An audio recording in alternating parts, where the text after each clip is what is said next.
quelque part dans une ville ou une localité,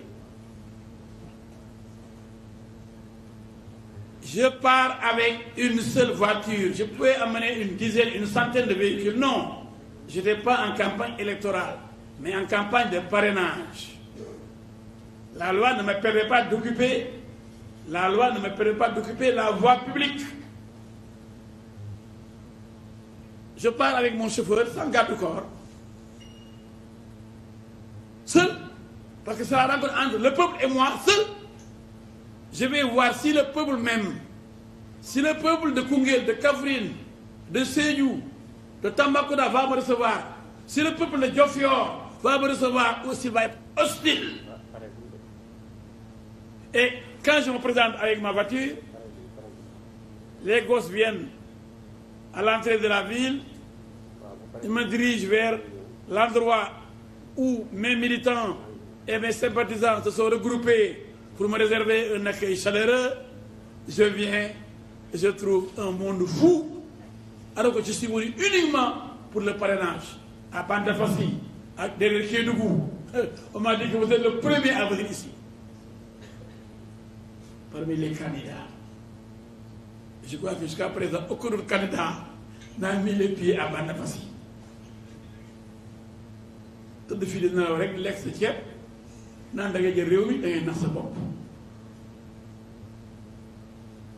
Donc ce qui s'est passé, et je l'ai dit,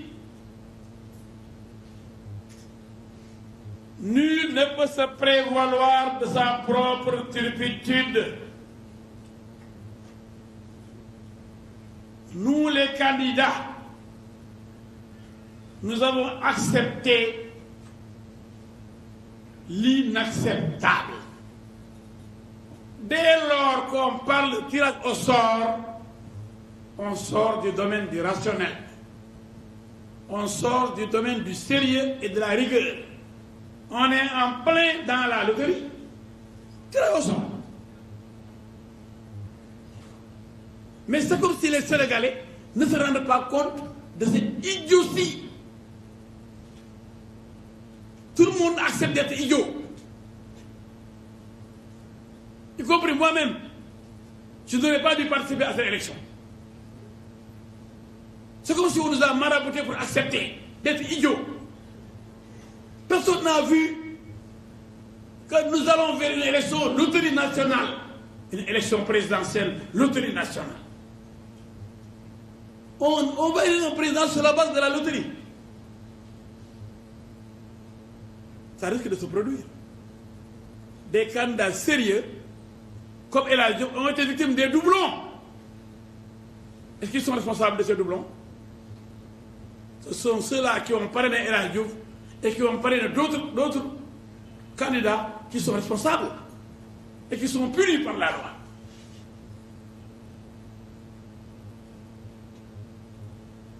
Comment peut-on accepter?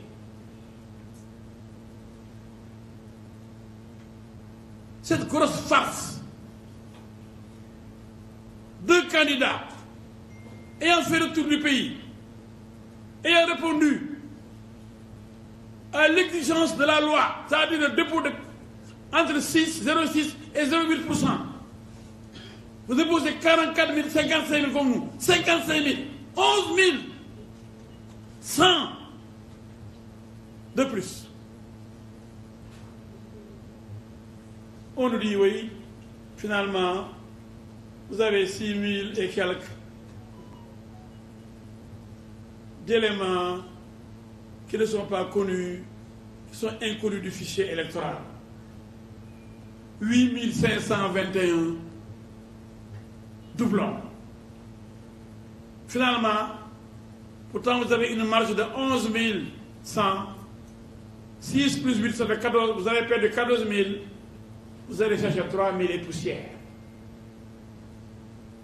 Nous revenons, nous déposons 8 500 au lieu de 3 000. On ne peut que remplacer le doublon et non les éléments inconnus. Donc vous avez le droit de déposer un nombre égal au nombre de doublons entre guillemets. Parce que moi je ne vois pas de doublons. On peut l'inventer. Je n'en sais rien. On peut l'inventer pour vous éliminer. Vous dites vous avez des doublons. Vous êtes éliminé. Mais ça c'est trop facile. second tour, alors que je l'ai passé donc au premier tour, admis d'office. El Hadji Diouf doit chercher moins de 4000. C'est vrai. J'ai déposé 8500. On m'enlève 5000. Par de 5000 doublons. Il vous reste 3500 sur les 8500. Et je cherchais moins de 4000. Au total, voilà. Total de, j'ai déposé au total 64 087 parrains. Total déposé 64 087.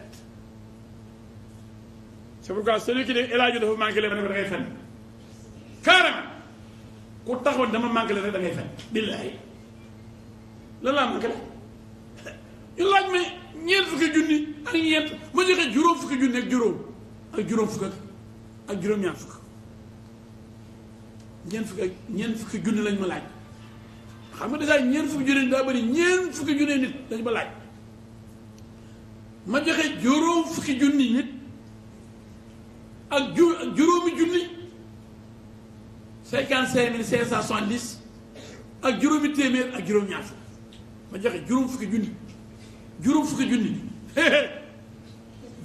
junni ëpp na stade Abdoulaye Wade juróom fukki junni ak juróomi junni ak juróomi téeméer ak juróom-ñaar fukk bi ñu mënee doole ma doole waat 8500 mu ngi nii ñu ne toto 64 087 parrains déposés 64 000 on me demandait 44 000 j'en suis à 64 000 second tour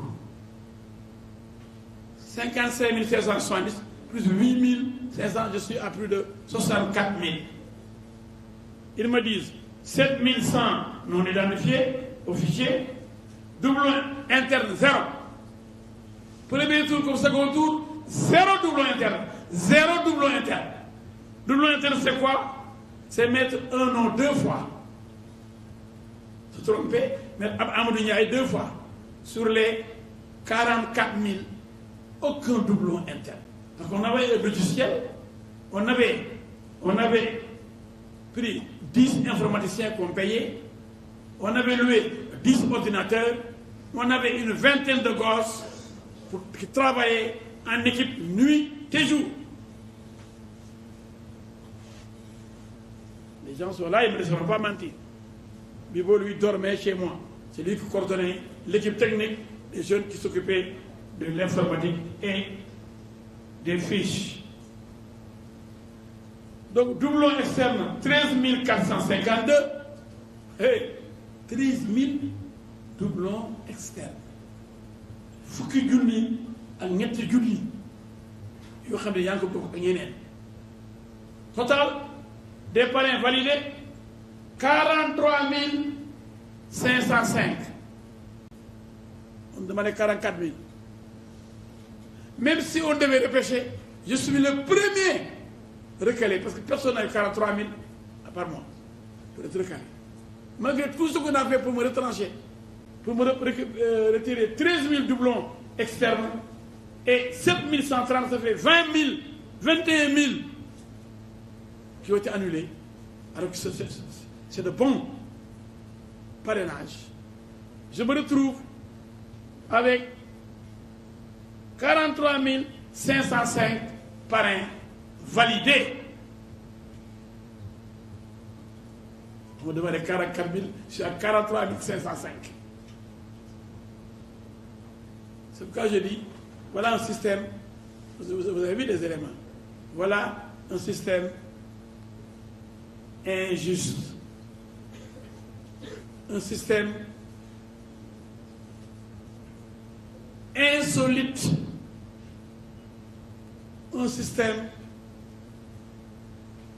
idiot. Idiot. On n'aurait jamais dû accepter de participer à ces élections-là. Lorsqu'on a dit tirage au sort pour créer des doublons, il fallait refuser. Mais tout le monde a été opportuniste. les gens sont allés voir des marabouts pour prier, pour passer devant. Pour avoir la chance de passer avant les autres. Vous croyez que ça c'est normal dans une élection? C'est ce que j'appelle élection loterie. Des gens sont allés voir des marabouts. Parce que moi je connais beaucoup de marabouts qui m'ont parlé de ça. Il a demandé de beaucoup de choses. Mais doo ñëw ñaanal la pour m'escroquer, personne ne va m'escroquer moi.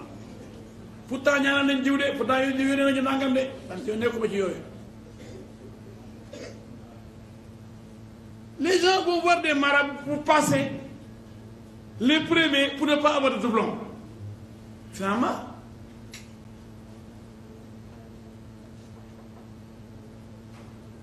ce sont les doublons qui sont les ennemis des candidats. Et les candidats sont impuissants devant les doublons. Mais duñ ay jinne duñ ay malaaka ba xam ni am na benn Fatou Ndiaye bu nekk Diourbel pare na la pare na sa morom loo ci xam duñ ay jinne duñ ay malaaka pour xam ni bi nga demee Linguère ku ñuy wax Ibaka mi la pare na big diw ñëwee pare na ko moomee nga ñëw déposé kooku déposé jëkk laa déposé ñu ne toogal yow.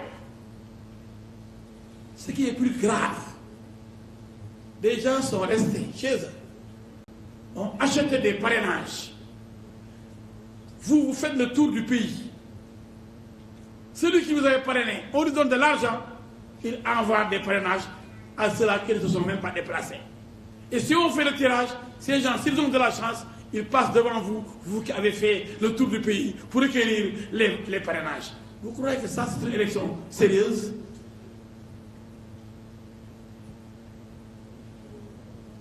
Ce que je dis là, malheureusement, c'est comme si on avait marabouté les Sénégalais pour qu'ils n'essaient même pas de comprendre. Tout le monde subit. C'est comme si les gens n'ont pas la capacité de rejeter, de dénoncer une élection loterie nationale. Tout le monde accepte quoi? Oui, 20 sont passés, oui, 21, oui, 93, oui. Personne n'est ici.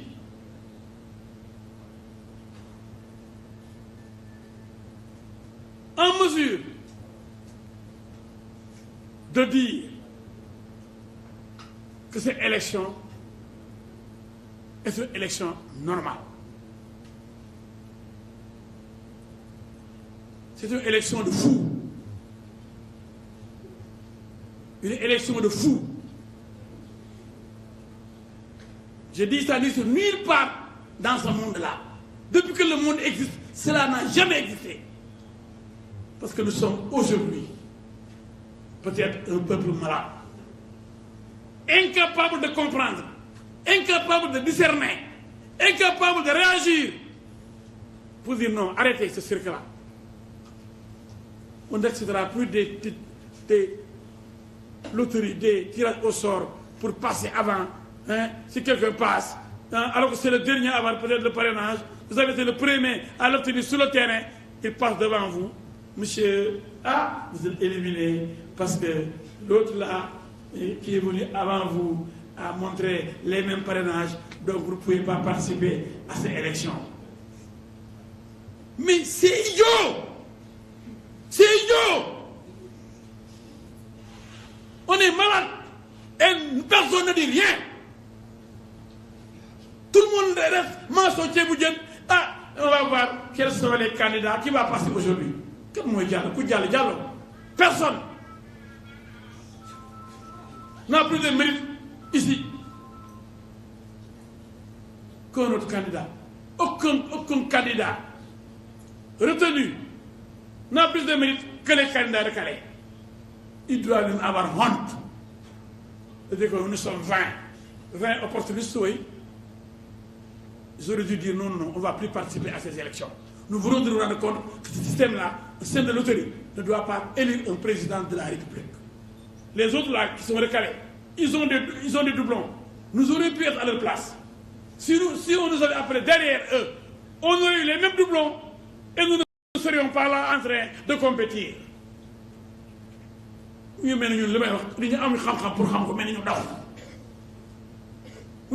peuple de dof. mooy xool élection yi naan 20 jàll na recalé wu kenn jàll amul Mali amul Burkina amul Ukraine amul Russie amul Inde amul Pakistan Sénégal réewu dox mooy def yëfu dox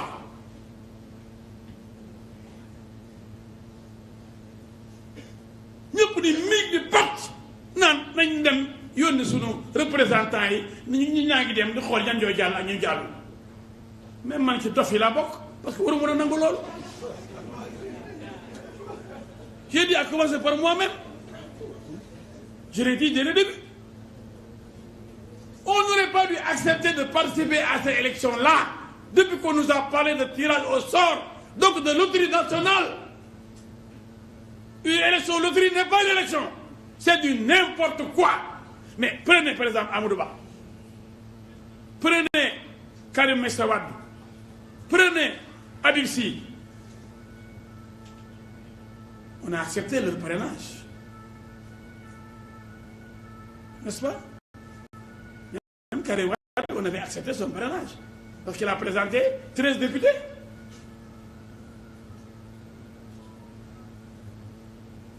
S'ils avaient opté pour le parrainage citoyen,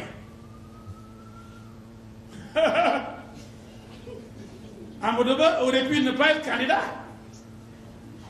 Parce que s'il a les mêmes parrainages que les autres, les doublons risquent de l'éliminer. C'est pourquoi il n'a pas pris le risque. Malgré ces 3 millions de parrainages, il avait dit qu'il y avait 3 millions, 4 millions, il n'a pas osé prendre ces parrainages-là. Kermodov. Si le tirage l'amène derrière, il était très éloigné d'ailleurs, Amadou Ba. S'il a les mêmes parrainages que El Hadji Diouf, qui est de 7e, il serait éliminé. Ce serait grave qu'un pouvoir sortant ne puisse pas avoir de candidat à cause du tirage au sort et des doublons. C'est pourquoi ni Karim Meïssa Wade, ni Amadou Ba, ni Ousmane Sonko, ni Habib Sy n'ont osé aller vers le parrainage citoyen. Il n'y a pas de daw. Parce que dit dafa neex. Parce qu'au dialogue, ils se sont entendus pour dire que si vous avez 13 députés, vous allez compétir. Mais ça, c'est un arrangement. Ça, c'est honteux. C'est injuste. C'est de l'opportunisme de droit.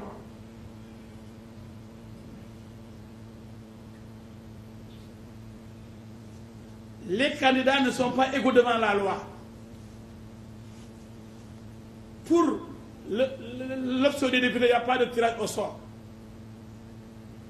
Pour l'option des élus locaux, il n'y a pas de tirage au sort. Pour la troisième option, qui est la plus difficile, vous allez chercher 44 300 par an. Il y a après un tirage au sort pour éliminer des gens à cause des doublons dont les candidats ne sont pas responsables.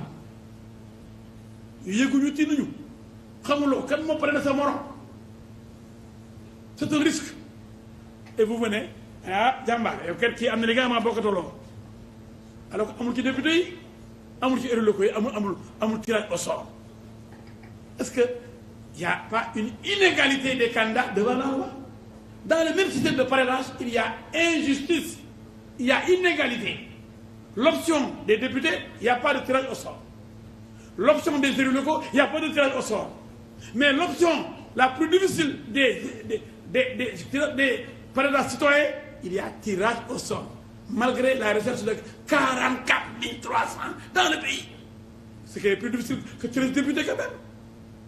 Et dans cette région minimum, ce qu'on ne demande pas aux députés. À l'option des députés, on ne demande pas de région. L'option des élus locaux, on ne demande pas cette région.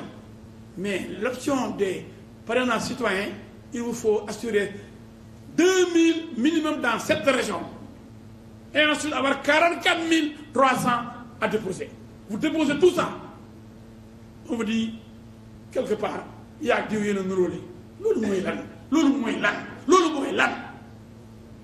ñuy bëgg a dee taxal di ñu naan El Hadj jàll diw jàll waaye yéen a ñemee jàll man jàll naa romb naa jàll dégg ngeen ma def recours man damaa jàll dans ma tête dama jàll li ma la joxe naa ko je m'en fous bu ñu dofee réew mu dof mënu ma ci dara liñ ma laaj 13 députés joxe nañ ko mu jëlee ba ne question 44 300 ñu ne ma nuróole nga yàgg nuru la nga yàgg na Modou Ndiaye wala Lamine Ndiaye luy sama ngañi nekku ci man li ñu ma laaj joxe naa ko ndax am nga 7 régions joxe naa ko 8 régions yëpp 2000 kon gàcce ngaa la ba li ñu ma laaj yëpp def naa barke alxuraan pour bokk ci élection yi système bi dof système bu njaaxum taxaw naan loo xam ne amul ci député yi amul ci élu yi ñu ne yéen ñi wute woon ba sonn bokk nga yàgg Lamine Ndiaye am na yu ngeen nuróole waaw lu ma ci mën mu ngi mel ni on fait le baccalauréat le correcteur l'enseignant qui est là pour corriger les copies il est là un élève vient candidat au bac il dépose sa copie l'enseignant corrige c'est bon ce que l'on demande par exemple par rapport à un problème posé la réponse est bonne vous passez un étudiant vient on corrige sa copie vous avez trouvé mais quelqu'un était là avant vous j'ai corrigé Modou Dieng sa copie vraiment il a donné la bonne réponse donc il passe il obtient le bac toi tu as donné la bonne réponse mais comme tu viens après Modou Dieng toi Ibrahima Ndiaye tu es recalé vous avez trouvé ce qu'on vous a demandé dama bëgg mu leer ci bopp nit ñi yëfu dof yi def dañ la laaj dara nga trouvé ko ñu jox la sa baccalauréat keneen ñu trouvé ñu ne ko kii ma njëkk a corrigé trouvé na ko kon yow doo jàng loolu kan moo ko mën nangu yëpp Sénégalais yi yéen ma déglu yëpp noonu la ñu recalé doublon yi moom noonu la dem te moo ñu rek bañ dee diñ la laaj ci examen bi am nga ko ba ëppal ko ñu ne am nga ko de waaye bi ñu corrigé am na ku njëkk a ñëw am li nga am ci li ñu laaj lañ ko laaj ñu ne yow trouvé nga lañ la laaj mais am na ku la jiitu trouvé na ko kon moom mooy jàll am licence yow doo am licence wala mooy mu am master 2 yow doo am master 2 wala moom mooy am baccalauréat yow doo am baccalauréat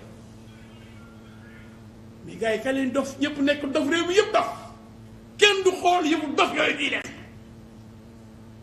bopp yëpp àndandoo dof di nangu yëfu dof la folie s'est emparée de ce pays on a perdu la raison subitement on nous a maraboutés je crois que le pays a été marabouté les gens me regardent comme si ce que je dis là était extraordinaire c'est tellement simple à comprendre pourtant vous me demandez 1000 points pour avoir le bac vous avez 1000 points on dit mais quelqu'un vous a devancé il a 1000 points comme vous mais donc vous n'aurez pas le bac mais yéen xalaat ngeen affaire bi ma leen di wax xalaat ngeen li ma leen di wax liñ la laaj am nga ko nga war a am diplôme bi ñu ne non ki ñu ko corrigé amaa yow trouvé na kon yow doo jàll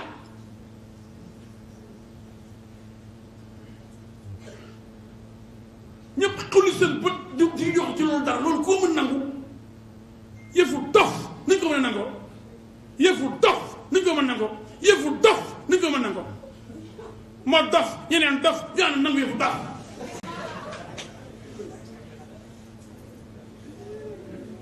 waru woon bokk élection yi lim demee 15 jours war soon bokk élection yi élection dof ku ci bokk da ngay nekk dof nooy fa di conséquent bu fekkoon dañoo dem wóor amu ci dara ñu ne vraiment ñun daal nekkee ñun Sénégal yi bëgguñu ñu nekkee ñun mënuñu sax am parrainage bi ñu laaj ñun daal bu yeboo toog boo demee wëree amuloo doo toog waaye ndeysaan boo wëree am ba am lu ëpp li na laaj est-ce que war ngaa toog gars yi da ngeen ma wuyu ñu laaj ne ñeent fukki junni ak ñeent nga duggee juróom fukki junni ak juróomi téeméer ak juróom-ñaar fukk 55 570 dina la 8500 doublons 8000 bi muy bàyyi la rek parce que après 40 000 la ñu laaj ci premier tour bi ko ci am 48 000 da jàll nañ ñu ne ñu 6 000 fii doon identifié sur le fichier électoral xam ne lii ay caaxaan la loolu laa bëggoon mu leer ci boppu sénégalais yi bala ñu wër di wax am ñu fi nekk di fen ak di yàq der tudduma seen morom billaahi ñii ñuy wax fii ñuy dem buñ demoon bu dugalee ndax fi ma jaar war naa ne dime noo teg na ko fi ma jaar lycée université gouvernement assemblée nationale l'homme du 23 juin li ma liggéey ci réew mi kenn ci ñoom jaaru ci man dama am jaar-jaar yeewuma rek am ay milliards rek ni ay baadoo la fi nekk dama jëréew seen kaw ay fàqi la fi nekk amuñu luñu lekk il faut ma nekk président xeeb naa leen maa leen gën ku yeewu am milliards léegi maa leen gën quoi yéen daal ay xar ngeen ay ginaar ngeen maa leen moom mais loolu mënu nekk de wala yeewu ni président moo la tànn wala keneen yow yaa gën ci réew mi yow loo fi def loo wane depuis lycée université assemblée nationale gouvernement sur le terrain yaay kat président day am jaar-jaar njiitum réew day wane boppam avant muy laaj réew dañ lay xam avant ngay laaj réew yaboo Sénégalais yi jaaroo fenn amoo benn jaar-jaar amuloo loo wane yeewu rek de man daal rafet naa am naa costume am naa Mercedes am naa jeeg bu rafet am naa compte bancaire jox leen ma réew mi loolu moo yore leen loolu tax nit ñi xam la lu ñu la xamee xeex wala nalaw wala sàcc il faut ñu ne lii tax ñu tànn ko def ko suñu président fu ma dem ñu ne yaa war a nekk président ndax bu ñëpp tawee yaa fi nekkoon dañuy taal dëkk bi yow lañ gis tif tàpp rek war a yore Sénégal yambar war a yore Sénégal ba ñuy taal dëkk bi yow kenn jundab yaa taxaw jëloog bandi yi bay taal sa kër taal sa kër keneen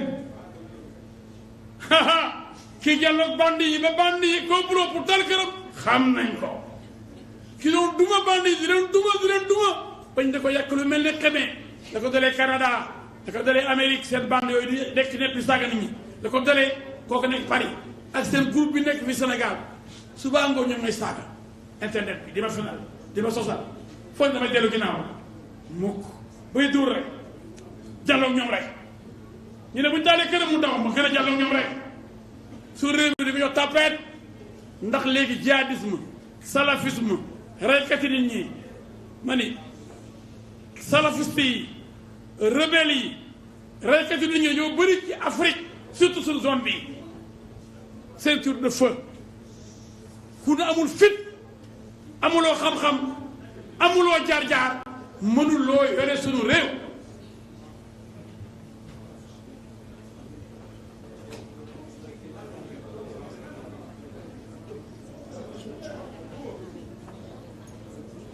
ne répondez pas à la provocation dafa amee dafa neex képp koo xam ni voyu nga li may wax du la neex man maay faj band yi ak voyu yi déglu leen fajkat yi band yi mooy wax ak yéen calme bi tàccu leen loolu tàccu leen militants yi tàccu leen xam ngeen fu ma jàkkaarloo ak band yi rek ñu daal di jaxasoo dama ni je suis l'ennemi juré des ennemis du Sénégal. L'ennemi juré des salafistes, des rebelles, des bandits, des tueurs, des voyous, des trafiquants de drogue, des trafiquants de toutes sortes. L'homme du 23 juin est là. L'homme courageux est là. Vous le connaissez. Le député du peuple est là. Vous le connaissez. réew bi dafa toll foo xam ni ak gaz bii di ñëw ak pétrole bii di ñëw bu leen resee calme toog leen bu leen ko topp toog leen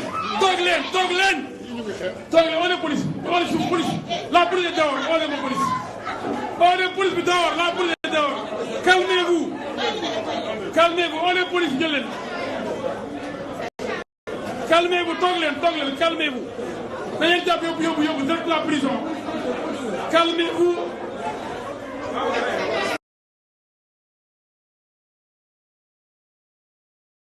calmez-vous Béranger calmez-vous gars yi calmez-vous il y a des infiltrés on nous a infiltrés les gars on nous a infiltrés calmez-vous on nous a infiltrés calmez-vous toog leen personne ne peut nous perturber calmez-vous On va les envoyer à la police tout de suite, calmez-vous. La police arrive, calmez-vous les gars. Calmez-vous, les bandits se vont arrêter immédiatement.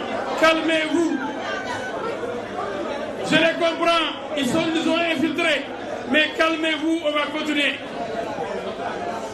li may wax du neex bandi li may wax du neex voyou li may neex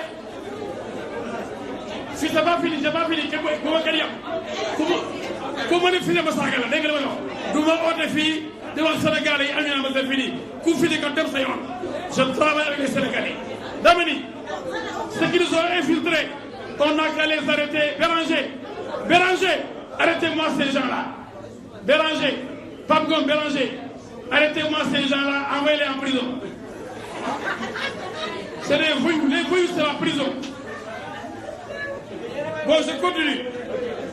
Xam ngeen li may wax bii neex ndax dañuy infiltrer ndax réew bi kenn moomu ko gars yi du ngeen nopp waay gars yi s'il vous plaît silence s'il vous plaît les journalistes mais noppi la yéen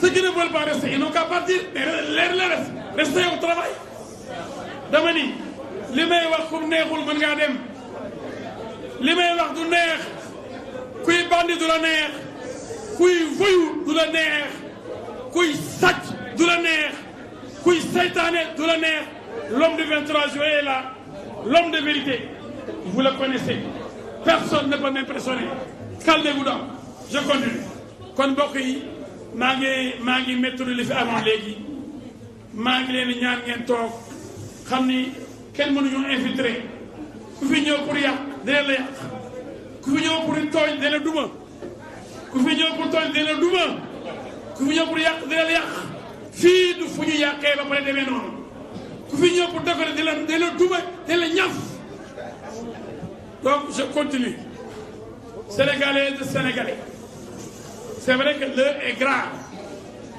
réew kenn du ko jël ci xooxutal nit réew kenn du ko jël ci nappaate réew kenn du ko jël ci jaay doole nit ñi ceeb moomu leen da nga leen di neex ñu voté la mënu leen di jaay jaaral tous kenn mënu fee jaay dara kenn moomu fi kenn mënu fi ñëw di jaay doole kenn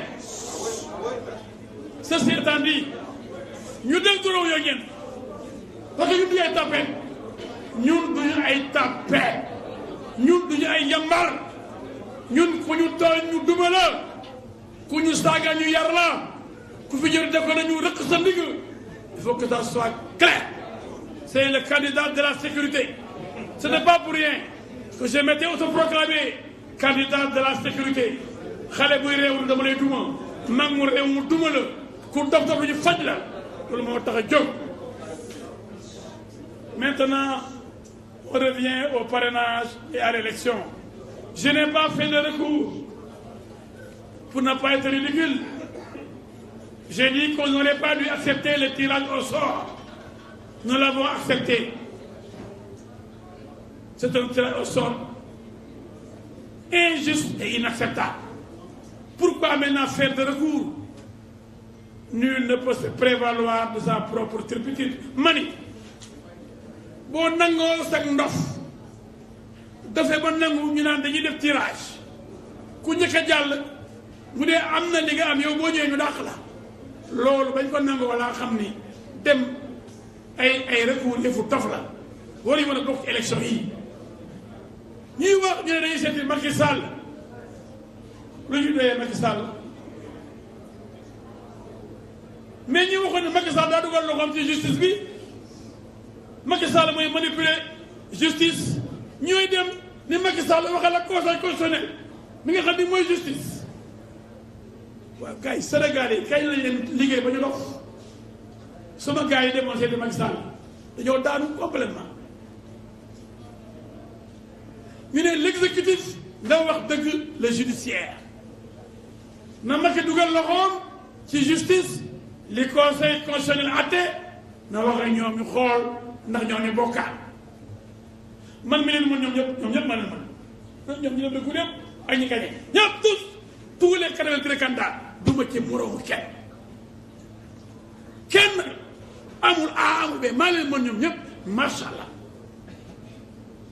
ndax li ma am ci parrainage sur le terrain amuñu ko image yi ma bëggoon a wane ndeysaan te mun mu ko wane métti na ma lool ndax café de Rome dañu défaillant café de Rome dañu défaillanté xaw ma ndax xaw ma complot la xaw kenn du xam li ma gën a wane tey ngeen fi ko teg seen bët wallaay da ngeen jommi kon dëkk par dëkk may toj di dem dafa neex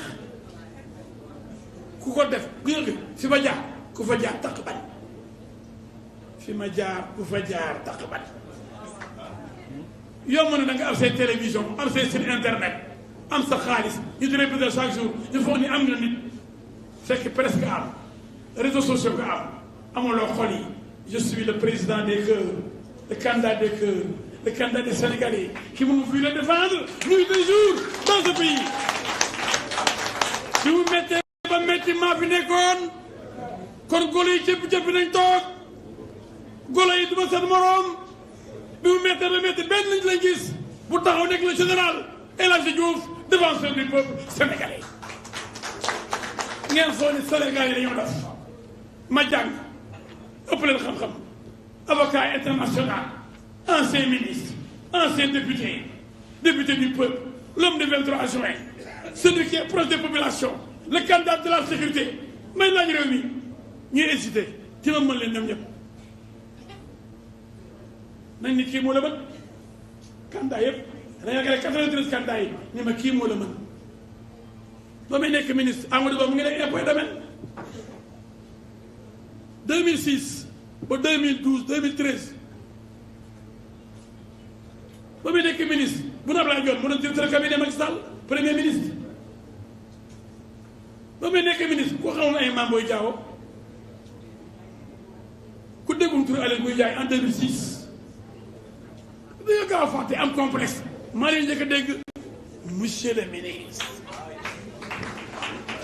non gars yi du ma seen morom maa leen njëkk a dégg honorable député pendant 10 ans man kenn Sénégal yëpp tous les candidats maa ci am bis nu ñu may wooyee l'homme du 23 juin nañu wax keneen ku ci am benn bis boo xam ni marqué nga l'histoire du Sénégal gars yi bu ñu yemalee am ñu génn seen cër day neex dafa neex nga jël ay booy ñu nekk ci réseaux sociaux yi dina tagg fekk yow defoo fi tous dara naada ñu ne diw ci lan Moodu Ibra Njaay ci lan ay dof topp la comme xaj naan diw yow lan nga def lan nga fi def foo yemee El Hadji Diouf ku fi siège conseil de l'université assemblée de l'université bi mu nekkee étudiant représenté tous les étudiants de l'université nekk numéro 1 à l'université parmi les étudiants ku fi siège conseil d'administration du COUD au nom des étudiants après des élections avec des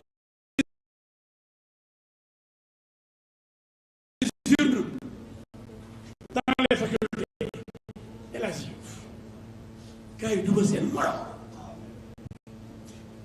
ñoom ñëpp ñu jàng université maa doon chef y compris Macky Sall j'étais le leader tous réunis mais Macky Sall j'étais son leader alors yàlla mooy fal mooy njëkk a fal kon man bari complexe la war a am xanaa ko dof ko xamul fi ma jaar ma ne El Hadji Diouf candidat ma mën leen ñoom ñëpp gannaaw El Hadji Diouf candidat fi ma jaar kenn ñoom jaaru fa li ma jànguñu ko fi ma jaaruñu fa ñuy laaj réew mi ma am xam-xamu gouvernement te man kenn doog cote maa ci xam état 100% nee dama lu tax état ñetti pàcc la exécutif gouvernement conseil des ministres toog naa fa législatif mooy assemblée nationale toog naa fa 10 ans député du peuple mu def beneen branche judiciaire 35 ans d'avocat international man kenn maa def 3 pouvoirs yi wax ma beneen candidat bu def 3 pouvoirs yi.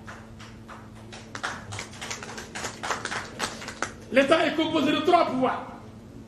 Pouvoir exécutif, je l'ai fait en tant que ministre. Pouvoir législatif en tant que député. Et pouvoir judiciaire en tant qu'avocat international. Donc il maîtrise mieux que El Hadji Diouf l'État, composé de 3 branches. c'est le meilleur nañ ko nangu nañ bañ a iñaan bañ jël ay nit ñuy bind na élage bi dama jël ba ñàkkal fayda dem ba comédien di seen baay yooyu comédien xanaa ku ma fi def comédien sa baay mooy comédien parce que man duma comédien comédien rek l'homme du 23 juin 23 juin affaire comédien la woon comédien dina taal këram ndax jaaxal leen bi taal këram comédien dina taal këram dama leen a jaaxal bi taal sama këram du mu seen morom bandi yi lu leen naqari ma la koy teg moo tax yéen taal sama kër tous les politiciens voyous me souhaitent la mort jusqu'à aller chez moi pour me tuer pour m'assassiner ils m'ont pas trouvé ils ont brûlé ma maison moo tax ma ne ku ma nii comédien nga sa bàyyi mooy comédien il faut que ça soit très clair man réew mi moom a ñor il faut que les gens arrêtent de considérer un leader un patriote comme un comédien qui devant le pays. Quelle comédie? Celui qui a dirigé des grèves, dirigé le mouvement étudiant, dirigé des fronts à l'Assemblée nationale, dirigé le 23 juin. En tant que membre de la coalition Benno Bokk Yakaar, j'étais le seul à dire que Macky Sall ne fera pas un troisième mandat. Vrai ou faux? Je vous prends tout ça. Je suis le plus courageux et le plus honnête. Au moment où les gens tergiversaient, j'ai dit Macky Sall mooy sama xarit mais du fi defee troisième mandat tu ma nekk fi. Billaahi waaye benn journaliste kenn du ko répété dañ ko iñaanee wax ndax sama mbir lay nekk ñu ne El Hadj Diouf bu ñëpp sëggee biir benn moo taxaw ne ah Macky mon ami tu ne feras pas un troisième mandat. Personne ne le répète dans la presse personne. dañ may nëbbal même 23 juin dañ koy nëbb ñi ñoo soxor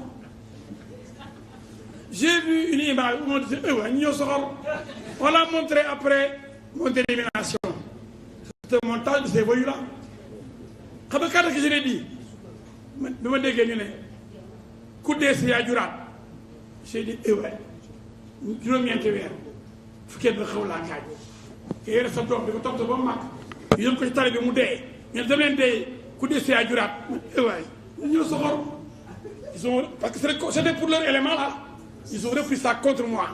Voyez le mensonge dans la communication fam rek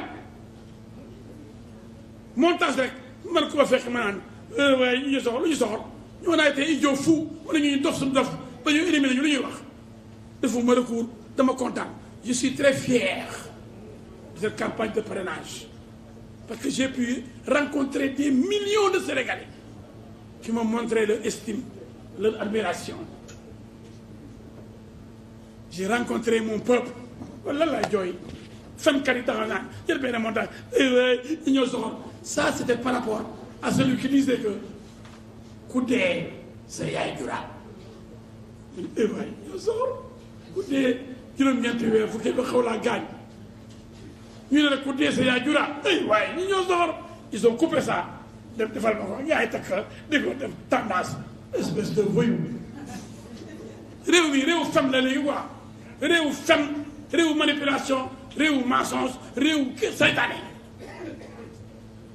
man ku ko fekk may jooy pour ay affaire élection man dama am liggéey le poste de président de la République ne m'empêche pas de dormir à la limite ça me laisse indifférent. C'est que j'ai demandé ce poste. J'ai voulu être président parce que j'ai un programme pour développer ce pays, pour sécuriser ce pays qui va exploiter le pétrole et le gaz. J'aime ce pays qui m'a vu naître. C'est pourquoi j'ai voulu donner tout ce que je sais, tout ce que je peux à ce pays-là. Mais cela ne m'empêche pas de dormir. Je ne suis pas un politicien professionnel. Je suis un avocat. J'ai mes revenus d'avocat. Mais il y a des gens qui, en dehors de la politique, ils ne sont rien du tout. On ne les connaît pas. Ils ne sont rien. Ils n'ont pas la dépense quotidienne. Il faut qu'ils soient des transhumants pour avoir des postes avec le nouveau pouvoir. Parce qu'ils n'ont pas de métier. Nit ki da ngay am liggéey ba pare ce que politique. Am loo suturloo ce que politique. Am indépendance financière ce que politique. J'ai dit, je le jure sur le Coran. Aucun être humain aucune banque, personne ne m'a remis 1 franc pour déposer comme caution. Ma caution, c'est moi qui l'ai déposé. 30 millions, on ne va pas ça dans la rue. Hein. Et j'ai dépassé plus de 150 millions en faisant le tour du Sénégal pour le parrainage. C'est mon argent. Aucune autre personne ne m'a remis 1 franc. Wallahi, wallahi, talahi. Donc moi, ce n'est pas la fonction présidentielle qui m'empêche de dormir. Je ne suis pas obsédé, omnibulé par la fonction présidentielle pour dire au peuple, sortez, allez mourir pour que je sois président. Non, non, non, non, non, non. Ça, c'est pas moi. Non, non, non, non. C'est le destin de l'homme. Si Dieu dit qu'El Hadji Diouf doit être président, je ne serai jamais président. Si Dieu dit que je serai président, Inch'Allah Rabbi, je ne serai contre vents et marées. Mon ami Mohamed Bazoum du Niger, président du Niger, il m'appelait El Hadji Diouf. On allait dans les AG. On était toujours ensemble. C'était mon ami. Jusqu'à présent, c'est mon ami. Il a fait 2 ans, il a été victime d'un coup d'État. Il est emprisonné. Le président Mohamed Bazoum du Niger. Qui me dit que moi, si j'étais élu président, je n'aurais pas été victime d'un coup d'État ou d'une mort brusque ou je ne sais pas, d'une maladie qui pourrait me rendre fou. Seul Dieu sait. Yàlla na def lu gën kon dama leen ñaan Sénégalais yi ngeen ànd ak man gëm yàlla xam naa ne ñu bëri ci yéen toog ngeen mer ñii di jooy naan suñu yaakaar tas na ma ne déet seen yaakaar bu tas yàlla jeexul te yàlla na def lu gën yàlla moo ñu gën a xam lu gën ci ñun bu leen jooy bu leen métti kontaan leen ndax on n'a pas été ridicule bu doon dañuy dem campagne amuñu fa dara kenn faale wuñu fu ñu dem ñu ne romb leen tax naan on nous a gazé à Matam on nous a gazé à Saint-Louis on nous a gazé à Bignona ah ku def lu jar ñu gazé la ku taxaw ci mbedd yi occupé tali bi taxal nit ñi amoo ñaari nit ñu ne dégage bu ñu sonal di ndax nit ñi dox ci may nit ñi damay dem ci dëkk ay junni nit di ma teeru ci benn koñ vélo yi jël sama encadré ma ba ma dugg ci koñ bi fekk mbooloo mu xam ni boo sànnee mbett mu tàkk ay junni mais da koy liggéey dugg ci xolu nit ñi booy wax télé ñu seetaan booy wax rajo ñuy déglu bu nekk assemblée di intervenir ñuy suivre xam sa jaar-jaar nga ñëw ci dëkk ba ñu kuy ñëw le député du peuple kuy ñëw l'homme du 23 juin kuy ñëw nitu dëgg ku ñëwee dëgg mooy ñëw di ma teeru ni ñuy teeroo buur dafa neex moo tax may gërëm Sénégal yëpp mais élection yi élection musiba la élection yi élection seytaane la élection yi élection dafa du élection ku jëfal bul fa gandalu ndax parrainage tax na ni toog te bu ngeen demoon mu duma la parrainage tax na nit toog ku la mën ñu ne ko ay doublon la am te nañ ko laaj la indi yow nga jàll nekk président fekk moo la mën kooku mën a loo ko mën jaay système bi moo bon éliminer ku la mën nga jàll mu toog yow booy ngandalu foo koy ngandaloo ëpp loo mérite ki am li nga am tirage au sort moo tax nga jàll moom jàllul tirage au sort ku tax ngay ngandalu wéruloo tirage au sort ku tax ngay ngandalu doo nit kon élection yi kuy fal ku ne waruloo ngandalu ndax mënuloo kenn dinaa tànn ci loterie nationale élection loterie loolu laa bëggoon a wax di leen gërëm di leen sant képp koo xam ne am nga looy laaj maa ngi fi mais dama jàppale su président suñu grand mu wax 2 mots ñu jox leen kàddu gi régional bu ngeen bëgg a wax le colonel Niang 2 mots. bismillahi mina sheytaani rajim bismillahi rahmaani rahim El Hadji Diouf de moom dama koy gërëm